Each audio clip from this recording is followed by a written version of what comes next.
Today I'm going to be replacing my Eachine Wizard x220 with the iFlight XL5 frame. I just recently had a crash that took out the front part of the drone.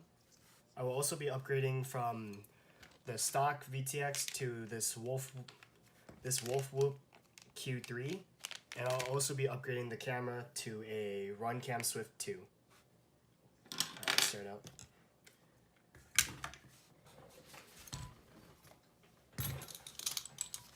I'm going to be taking off the props first, then taking out the electronics. And it worked.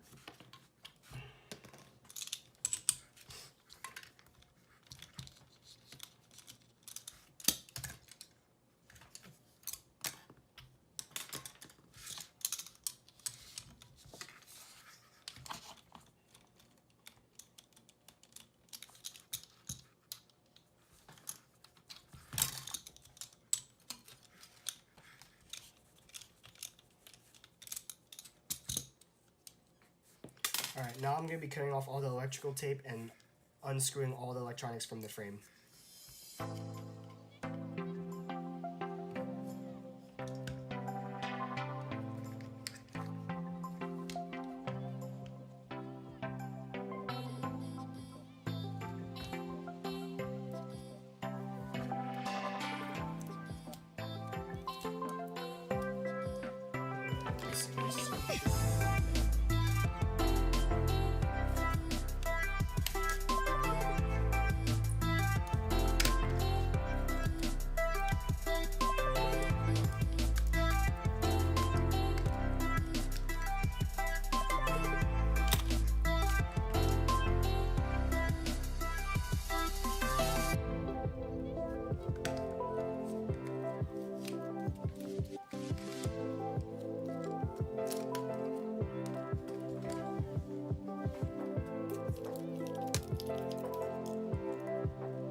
Alright, this is day 2 of the Eachine frame replacement.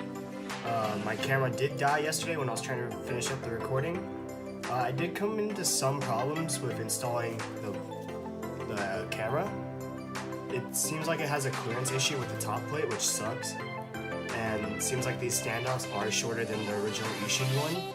I might end up replacing these in the future so I can use the Rotor Riot Swift brace, which makes adjusting the angle a lot easier and mounting the GoPro easier since I can just zip tie it to the top plate instead of around the whole quad.